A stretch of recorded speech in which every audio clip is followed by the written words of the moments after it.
ডুয়ার্স নামটি মনে এলেই প্রথমেই ভেসে ওঠে চারিদিকে ঘন গভীর জঙ্গল আর দূরে ওই পাহাড়ের হাতছানি।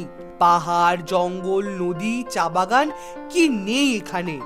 প্রকৃতি তার সবটুকু উজাড় করে সাজিয়ে তুলেছে এই সুন্দরী ডুয়ার্সকে। ডুয়ার্স শব্দের প্রকৃত অর্থ দরজা বা প্রবেশদ্বার। পশ্চিমবঙ্গের উত্তরে হিমালয়ের পাদদেশের তরাই অঞ্চলে অবস্থিত এই ডুয়ার্স স্বপ্ন ও বাস্তবতার অপূর্ব মেলবন্ধন ও তার স্বাদ গ্রহণ করতে ভ্রমণ পিপাসু মানুষেরা বারবার ছুটে আসেন এই ডুয়ার্সে।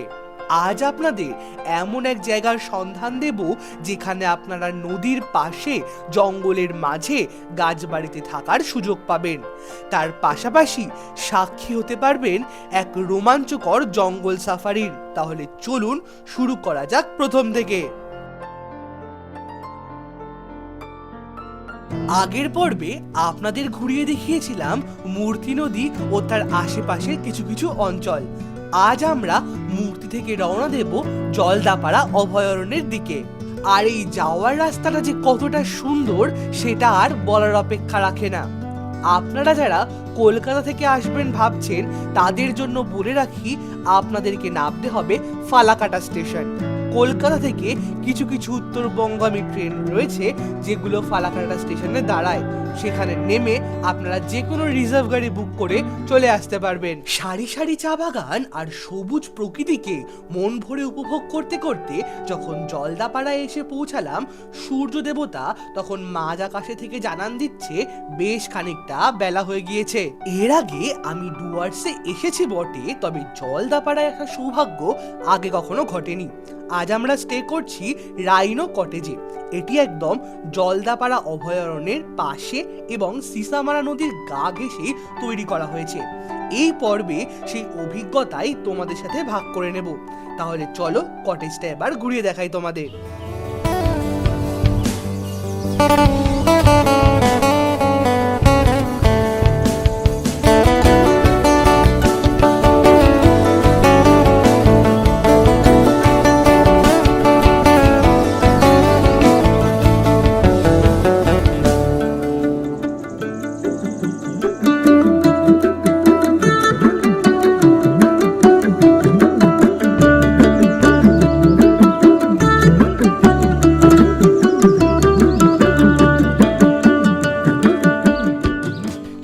শেষে যে বসন্তের আগমন ঘটেছে তার জানান দিচ্ছে এই শিমুল ফুলগুলি।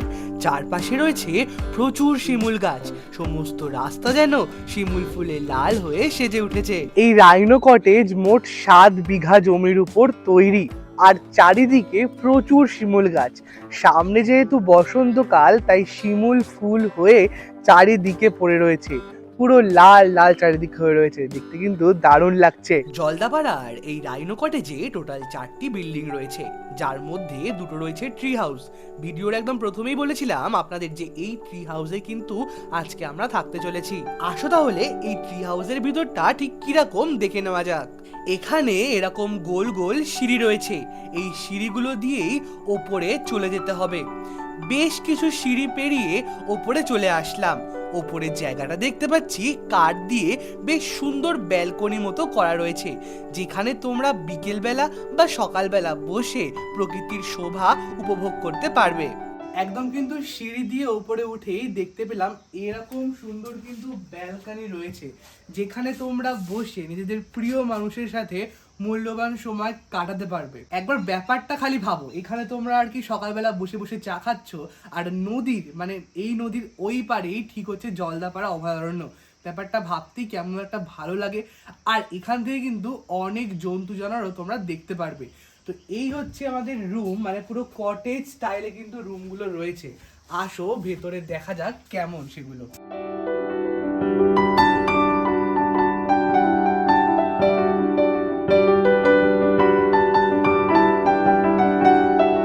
এখানে কিন্তু দেখতে পাচ্ছি একটার উপর আর একটা বেড রয়েছে, মানে এই ব্যাপারটা কিন্তু আমার কাছে ভীষণই নতুন লাগলো।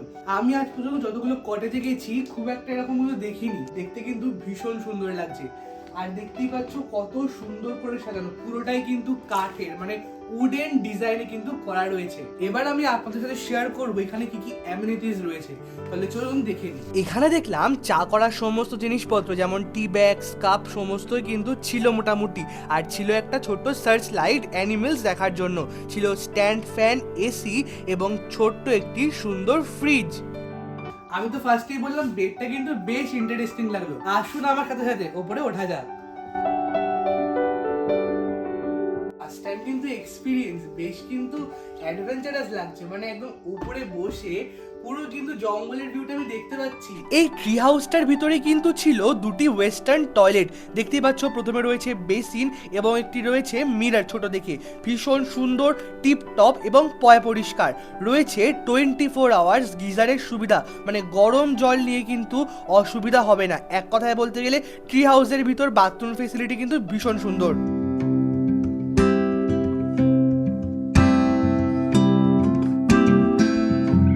এই ট্রি হাউসটিতে তোমরা 10 জন বন্ধু বান্ধব মিলে এলে ভীষণই ভালোভাবে থাকতে পারবে এবং সামনে থেকে প্রকৃতিকে উপভোগ করার সুযোগ পাবে। জলদাপাড়ার রাইনো কটেজে আরো একটি গাছ বাড়ি তৈরি করা হয়েছে। এই গাছ বাড়িটিও কিন্তু সমানভাবে ভীষণ সুন্দর। এটিও কিন্তু একদম নদীর পাশেই রয়েছে, সিসামারা নদী, তার পাশে জঙ্গল। ভাবুন এই গাছ বাড়িতে আপনি স্টে করছেন, কেমন হবে আপনার সেই অভিজ্ঞতা। এখানকার রুমগুলো কিন্তু ভীষণই সুন্দর, উডেন ডেকোরেশনে কিন্তু পুরোটাই ডেকোরেট করা রয়েছে। রয়েছে ডবল বেড, যেখানে মোটামুটি আপনারা 3 জন আরামসে শুয়ে পড়তে পারবেন। রয়েছে মিনি ফ্রিজ, সমস্ত ইলেকট্রিক কেটেল। এবার আসুন বাথরুমটা দেখা যাক। বাথরুমটা কিন্তু বেশ পরিষ্কার পরিচ্ছন্নের মধ্যে টিপটপ। রয়েছে ছোট্ট বেসিন, রয়েছে একটা ছোট মিরর, আর রয়েছে 24 আওয়ার্স গরম জল, মানে হচ্ছে গিজারের সুবিধা। তাই কিন্তু গরম জলের কোনো অসুবিধা হবে না। আর সবচেয়ে মজার ব্যাপার যেটা হলো, এই রুম থেকে সোজা আপনারা সিসামারা নদীর ভিউ কিন্তু এনজয় করতে পারবেন। আর দূরে ওই যে দেখা যাচ্ছে জলদাপাড়ার অভয়ারণ্য।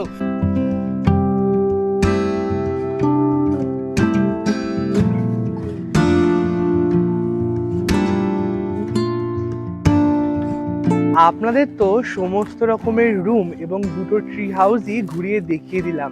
এবার যাব এর পাশে যে সিসামারি নামক নদীটি বইছে সেখানে। তার পাশ দিয়ে কিন্তু দারুণ সুন্দর ভিউ পাওয়া যায়। আর একদম নদীর ওই পারেই হচ্ছে জলদাপাড়া অভয়ারণ্য।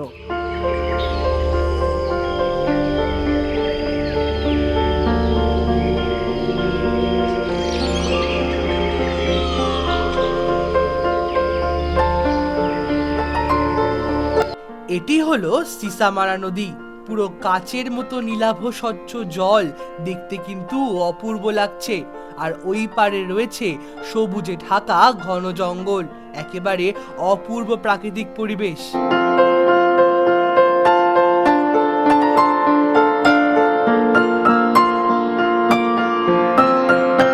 এই মুহূর্তে আমি কিন্তু নদীর ধার বরাবর হাঁটতে হাঁটতে একদম কিন্তু নদীর সামনে এসে পৌঁছেছি। আর পুরো জায়গাটা কিন্তু অজস্র নুড়ি পাথর দিয়ে ঢাকা, দেখতে কিন্তু দারুণ সুন্দর লাগছে। একদিকে হচ্ছে জলদাপাড়া অভয়ারণ্যের কোর ফরেস্ট, তার মাঝখানে নদী, আর তার ঠিক ওই পারেই আমরা দাঁড়িয়ে।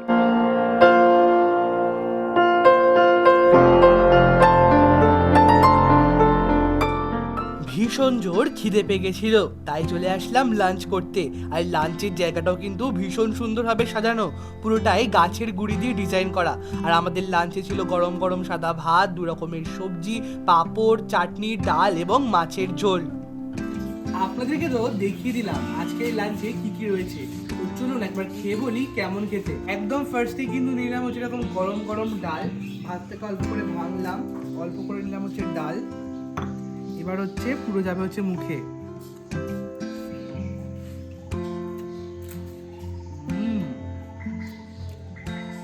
বেশ কিন্তু ভালো খেতে। এখানে কিন্তু রয়েছে এই সাইজের পুরো কাতলা মাছ, দেখতেই পাচ্ছ ভীষণ সুন্দর। অল্প করে এটা আমি একটু নিয়ে নিলাম। এটা কিন্তু বেশ সুন্দর খেতে। আর কিন্তু ওভারঅল দুপুরবেলা লাঞ্চটা ভীষণই ভালো লাগলো। এবার কিন্তু আমরা একদম নদীর ধারে কিন্তু একটু যাব, দেখি কোনো অ্যানিমেল দেখতে পাই কিনা। এইমাত্র কিন্তু খাওয়া দাওয়া শেষ করে উঠলাম। আর সব খাবার দাবারই খুবই ভালো ছিল। এবার কিন্তু আমি একটা খবর পেলাম এখানে নাকি বিকেলবেলা করে নদীর ধারে ময়ূর, বানর, বাইসনরা আসে।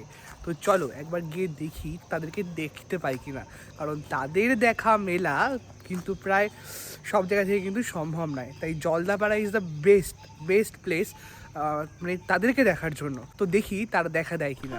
আর কিছুর দেখা পাই বা না পাই, সেদিন কিন্তু প্রচুর বাইসনের সাথে দেখা হয়েছিল, যারা নদীতে জল খেতে এসেছিল।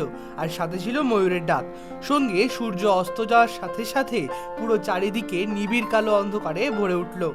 এই মুহূর্তে কিন্তু আমি রুম থেকে বাইরে এসে ব্যালকনিতে বসে রয়েছি, আর শুনতেই পাচ্ছেন ময়ূর ডাকছে, কারণ আমার পিছনেই জলদাপাড়ার কোর ফরেস্ট। আপনাদেরকে তো বিকেলবেলা নিয়ে গিয়েছিলাম একদম নদীর সামনে, সেখানে কিন্তু অনেক বাইসন আপনাদেরকে দেখিয়েছি। আর এখন কিন্তু শুনতে পাচ্ছি ময়ূরের ডাক। ভাবছেন কি অদ্ভুত না? হ্যাঁ, এরকম ময়ূরের ডাক শুনতে শুনতে কিন্তু পেয়ে গেছি হচ্ছে গরম গরম ভেজ পাকোড়া। আর এদিকে কিন্তু রয়েছে গরম গরম হচ্ছে কফি। এক চুমুক দেওয়া যাক নাকি? চলো। আহা, মানে দারুণ পরিবেশ। এরকম চারিদিকে জঙ্গল, কোথাও কিন্তু কিছু দেখা যাচ্ছে না, পুরো পুরো গভীর অন্ধকার, নিকশ কালো অন্ধকার। আর এই হচ্ছে পুরো গরম গরম পকোড়া, দারুণ। এরপরের দিন ভোরবেলা উঠতে হবে, তার কারণ আমাদের জিপ সাফারি রয়েছে। তাই একদম ঝটপট চলে আসলাম ডিনার করতে। আজকে রাতের ডিনারে ছিল গরম গরম ভাত, আলু ভাজা, বেগুন ভাজা, ডাল, আর সাথে কষা কষা চিকেন। এই মুহূর্তে প্রায় কিন্তু ঘড়িতে বাজতে চললো রাত 11টার মতো, আর এসছি রাতের বেলার খাবার খেতে। তো এবার খেয়ে নিই চলো। ফার্স্টে কিন্তু একটু আলু ভাজা আর গরম গরম ডাল দিয়ে মেখে নিলাম। আজকে আফটারনুনের যে লাঞ্চটা ছিল ওটাও কিন্তু বেশ সুন্দর খেতে ছিল। আর আজকে যেটা সবচেয়ে স্পেশাল সেটা হচ্ছে এরকম হচ্ছে গরম গরম চিকেন কষা, ঠিক আছে? মানে পুরো যে পাহাড়ি যে মুরগিগুলো হয় সেগুলোর কিন্তু পুরো চিকেন কষা।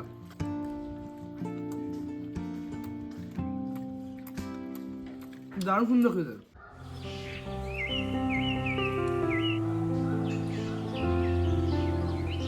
এখন ঠিক ঘড়িতে বাজে ভোর 5:30টার মতো, আর এই সবেমাত্র ঘুম থেকে উঠে রেডি হয়ে নিলাম। চারিদিক কিন্তু প্রচণ্ড ঠান্ডা, আর এখন আমরা রওনা হব জঙ্গল সাফারির উদ্দেশ্যে। জিপ সাফারিতে এন্ট্রি ফি, ভেহিকেল ফি, গাইড চার্জেস আর ফোক ড্যান্স সব মিলিয়ে 6 জনের খরচ পড়ে 3700 টাকা। আপনারা চাইলে অনলাইনেও সাফারির টিকিট বুক করে নিতে পারেন। আমাদের কটেজ মানে রাইনো কটেজ থেকেই ওনারা গাড়ির ব্যবস্থা করে দিয়েছিলেন। সেই গাড়ি করেই চলে আসলাম শালকুমার গেট নাম্বার 2-তে। এখান থেকেই আমাদের আজকের জিপ সাফারি শুরু হবে। এই মুহূর্তে আমরা এসে পৌঁছালাম শালকুমারি, আর এখান থেকে কিন্তু আমাদের আজকের সাফারির স্টার্ট। ফরেস্টে এই সাফারির জন্য পারমিশনের দরকার হয়, তাই বিভিন্ন পার্সোনাল ডকুমেন্ট যেমন Aadhaar card, voter card, driving licence সাথে ক্যারি করতে কিন্তু একদম ভুলবেন না। আমরা আজকে যেমন জিপ সাফারি করব, আপনারা চাইলে হাতি সাফারিও বা এলিফ্যান্ট সাফারিও করতে পারেন। হাতি সাফারি 2 জায়গা থেকে হয়, শালকুমার গেট নাম্বার 2 থেকে এবং হলং বাংলো থেকে। আপনারা যদি অনলাইনে টিকিট কাটেন তাহলে কিন্তু আপনারা হলং বাংলো থেকে হাতি সাফারি করতে পারবেন। এইটা কিন্তু হাতি সাফারির সমস্ত নিয়ম কানুন রয়েছে এখানে। ঠিক এখানটা হচ্ছে হাতিটা এসে দাঁড়ায়, আর এখান থেকে আর কি সাফারিটা শুরু হয়। দেখতে পাচ্ছেন আমাদের কিন্তু সাফারির জন্য যে জিপ সেটা কিন্তু চলে এসেছে। শালকুমার গেট থেকে শুরু হলো আমাদের জিপ সাফারি। এক একটি জিপে একসাথে 6 জন করে যাওয়া যায়। আমরা সকাল 6টার সাফারিটি নিয়েছিলাম। এটি কিন্তু সেদিনকার প্রথম ট্রিপ ছিল। জঙ্গল সাফারি এর আগে আমি কোথাও করিনি, এটি আমার প্রথমবার। বড় বড় গাছ আর বিভিন্ন পশু পাখির আওয়াজে সমগ্র জঙ্গলে সৃষ্টি হলো এক অদ্ভুত মায়াবী রোমাঞ্চকর পরিবেশের।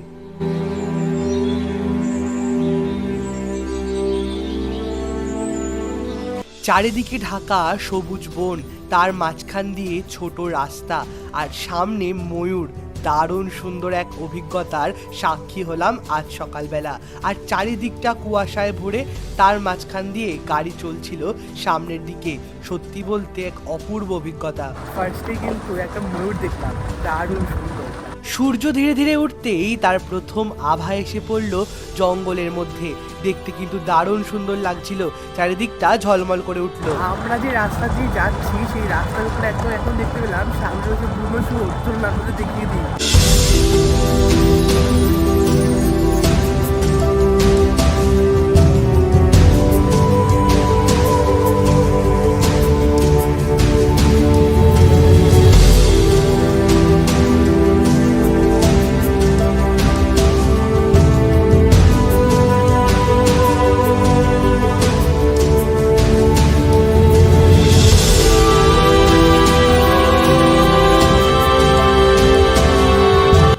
এতগুলো বাইসনকে যে এক জায়গায় দেখতে পাবো তা তো কল্পনাই করতে পারিনি। সত্যি কথা বলতে ভীষণ অ্যাডভেঞ্চারাস ফিল হচ্ছে।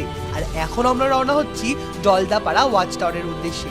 কিন্তু সামনে যে আমাদের জন্য এই অপেক্ষা করছিল তা কিন্তু তখন আজ করতে পারিনি। সামনে কিন্তু একটা ময়ূর আমাদের জন্য পেখম তুলে দাঁড়িয়ে আছে, মানে রয়েছে কিন্তু 10-12টা ময়ূর, বাট একটা পুরো পেখম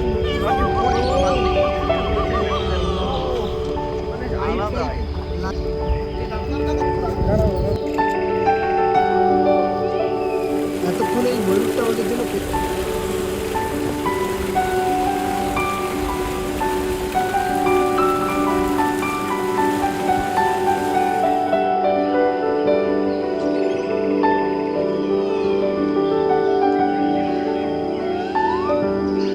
তারপর হঠাৎই দেখতে পেলাম হগ ডিয়ার। এটিও কিন্তু জলদাপাড়ার জঙ্গলে তোমরা গেলে দেখতে পাবে। তো এটি কিন্তু আমরা একটি দেখতে পেয়েছিলাম।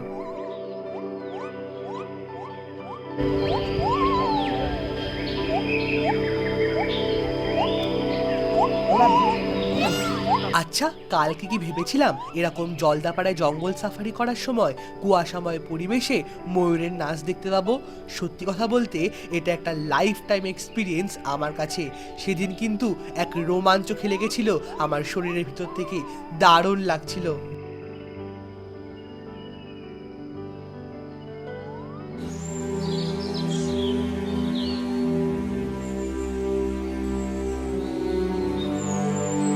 আমরা এসে পৌঁছালাম জলদাপাড়া প্রথম ওয়াচ টাওয়ারের সামনে। আর এসে কিন্তু দেখতে পেলাম দাঁড়িয়ে রয়েছে দুই হাতি। এই মুহূর্তে আমি রয়েছি জলদাপাড়া ওয়াচ টাওয়ারের একদম সামনে। পিছনে দেখতে পাচ্ছ জলদাপাড়া ওয়াচ টাওয়ার, আর সামনেই কিন্তু আমাদের হাতি মহারাজ। মানে হচ্ছে এই দুটি হাতি কিন্তু ওয়েস্ট বেঙ্গল বন দপ্তরের দুই কুন্তি হাতি। ঠিক আছে, দেখতেই পাচ্ছ হাতিটা কিন্তু অসাধারণ। এরা কিন্তু একদম এই বন দপ্তরেরই হাতি। এরপর ওয়াচ টাওয়ারের সিঁড়ি ধরে চলে গিয়েছিলাম ওয়াচ টাওয়ারের একদম উপরে, যেখান থেকে অনেক পশু পাখিকে তোমরা দেখতে পারবে। সল্ট পিট না, এটা সল্ট পিট তো এটা।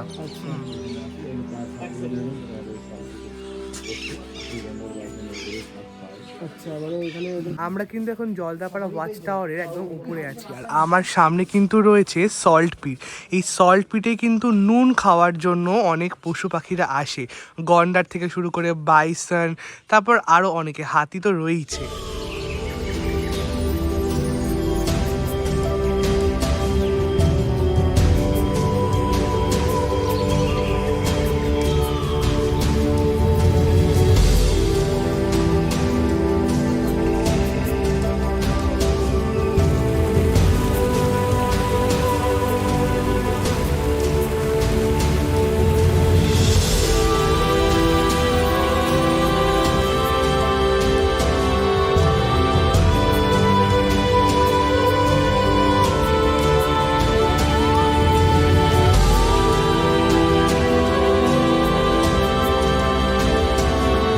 এখন যেটিকে তোমরা দেখতে পাচ্ছ এটি হলো সারস পাখি। হঠাৎই জিপে করে যাওয়ার সময় চোখে পড়লো যে জলাশয়ের উপর বসে মাছ খাচ্ছে। দেখুন কি দারুণ লাগছে না? একটু আগে কিন্তু আমি দেখতে পেলাম ওয়াইল্ড কক, একদম কিন্তু দারুণ দেখতে।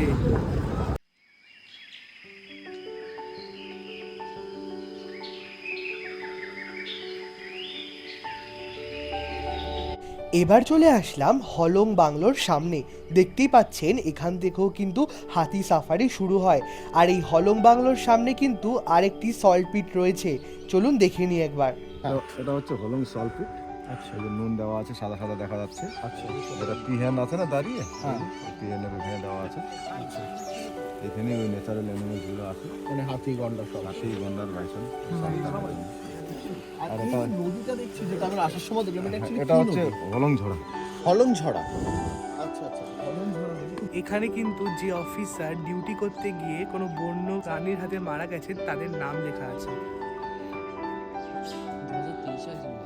আচ্ছা দাদা, হলং বাংলো কোথায়? খুবই দুঃখজনক হলেও হলং বাংলো 2024 সালের জুন মাসের 18 তারিখ এক মারাত্মক অগ্নিকাণ্ডে ভস্মীভূত হয়।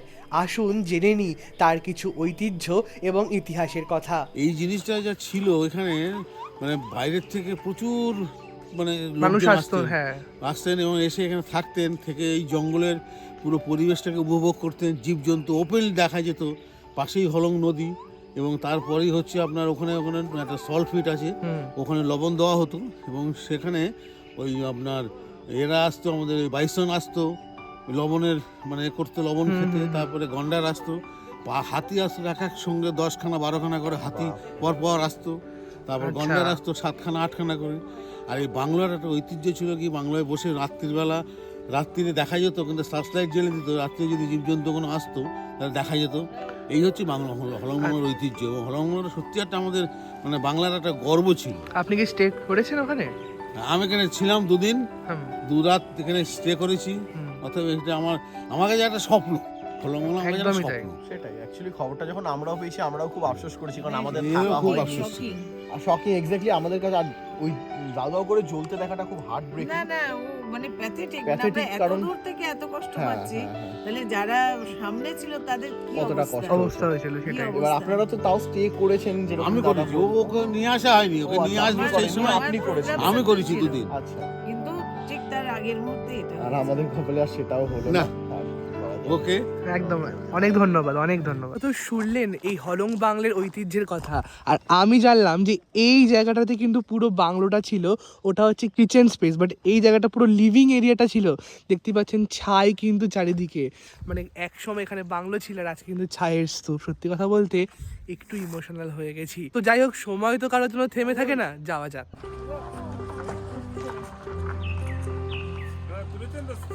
হ্যাঁ হ্যাঁ।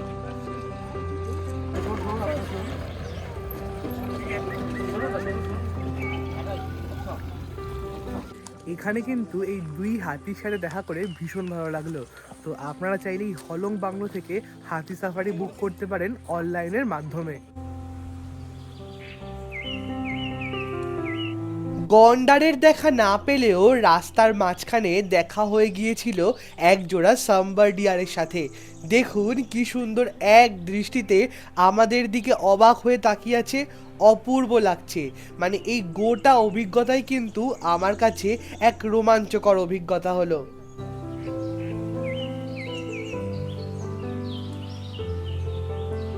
আজকের এই জঙ্গল সাফারির অভিজ্ঞতা সারা জীবনের সম্পদ হয়ে থাকলো আমার কাছে। আমার তো ভীষণ ভালো লেগেছে এবং তার সাথে ছিল প্রচুর রোমাঞ্চকর অভিজ্ঞতা এবং অনুভূতি। যদি আপনারা সেগুলো অনুভব করতে চান, অবশ্যই কিন্তু জঙ্গল সাফারি করতে পারেন এবং আপনাদের কেমন লাগলো তাও কিন্তু আমাদের কমেন্টের মাধ্যমে জানাতে পারেন। জঙ্গল সাফারি শেষ করেই চলে গিয়েছিলাম আমাদের কটেজে ব্রেকফাস্ট করতে। ব্রেকফাস্টে ছিল লুচি, ছোলার ডাল এবং একটি করে ডিম সিদ্ধ।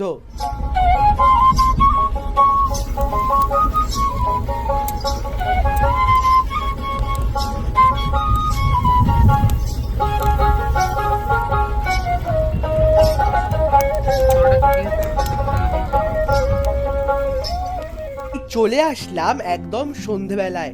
এই কটেজ থেকেই কিন্তু বারবিকিউ চিকেনের ব্যবস্থা করা হয়। এছাড়া তোমরা চাইলে ফোক সংয়েরও ব্যবস্থা করা হয়ে থাকে।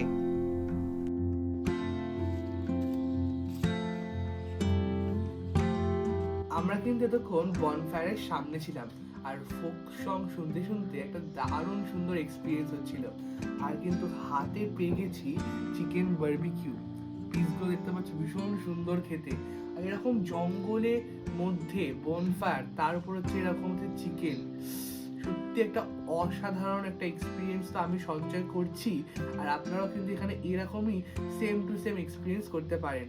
পাশে কিন্তু বয়ে আছে নদী, একটা ঠান্ডা হাওয়া দিচ্ছে, বেশ কিন্তু গাটা শিরশির করছে।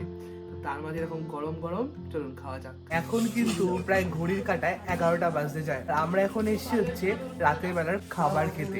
আগের দিনের মতনই কিন্তু আজকে ঠিক সেম খাবারই রয়েছে, গরম গরম ডাল আর সাথে কিন্তু এরকম বেগুন ভাজা, বেশ কিন্তু ভালো খেতে। কিন্তু এরকম হচ্ছে চিকেন কষা, তো মানে এটা কিন্তু বেশ মাত্রাটাকে আরো এক লেভেল বাড়িয়ে দিয়েছে। বেশ সুন্দর।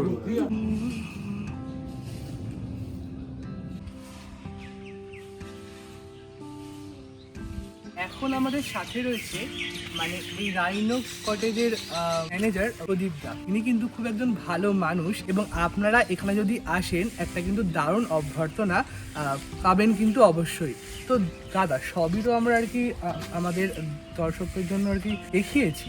এবার আমাকে তুমি বল এখানে কি কি ক্যাটাগরির আর কি কটেজ রয়েছে এবং তার প্রাইস রয়েছে। আমাদের প্রথম যে বিল্ডিংটা আছে এটার নাম হচ্ছে ডুয়ার্স লগ হাউস। আচ্ছা এটাতে দুটো রুম আছে, ডবল বেডের রুম। আচ্ছা, এটার ভাড়া হচ্ছে 2,500 টাকা করে 2,500 টাকা পার করে রুম। পার রুম। আর এরপরে যে বিল্ডিংটা আছে সেটা হচ্ছে ডবল বেডের রুম, সেটার ভাড়া হচ্ছে 2,000 টাকা। এটার নাম হচ্ছে ডুয়ার্স ট্রেডিশনাল। আচ্ছা, তারপরে যে একটা গাছবাড়ি আছে সেটার ভাড়া হচ্ছে 3,000 টাকা করে। 3,000 টাকা করে ওখানেও দুটো রুম আছে। ওকে। আর লাস্ট একটা ঘর আছে সেটা হচ্ছে 4 বেডের রুম, সেটা ভাড়া হচ্ছে 5,000 টাকা। ডবল বাথরুম আছে সেখানে। আমরা আর কি ওখানেই স্টে করেছিলাম। আচ্ছা, মানে কেউ যদি আর কি ফুডিং আর কি চায় তাহলে সেক্ষেত্রে কি ব্যবস্থা রয়েছে? ফুডিংটা হচ্ছে আমাদের প্যাকেজ হয়, সেটা ব্রেকফাস্ট থেকে শুরু করে ডিনার অবধি। এটা হচ্ছে 650 টাকা পার ডে পার হেড। আচ্ছা, আর সবচেয়ে কাছের স্টেশন থেকে এখানকার ফালাকাটা, তো ওখান থেকে মানে ওই স্টেশনে যদি কেউ আসে তাহলে আর কি আমাদের পিক আপ ড্রপ রয়েছে। আমরা পিক আপ ড্রপ রয়েছে। একদম অনেক ধন্যবাদ দাদা, কথা বলে অনেক ভালো লাগলো। কেমন লাগলো আজকের পর্ব একদম কিন্তু জানাতে ভুলবেন না, আর কমেন্ট করতে ভুলবেন না। দেখা হবে আরো নতুন নতুন ট্যুর ব্লগ নিয়ে। ততদিন সুস্থ থাকবেন এবং ভালো থাকবেন। Thanks for watching.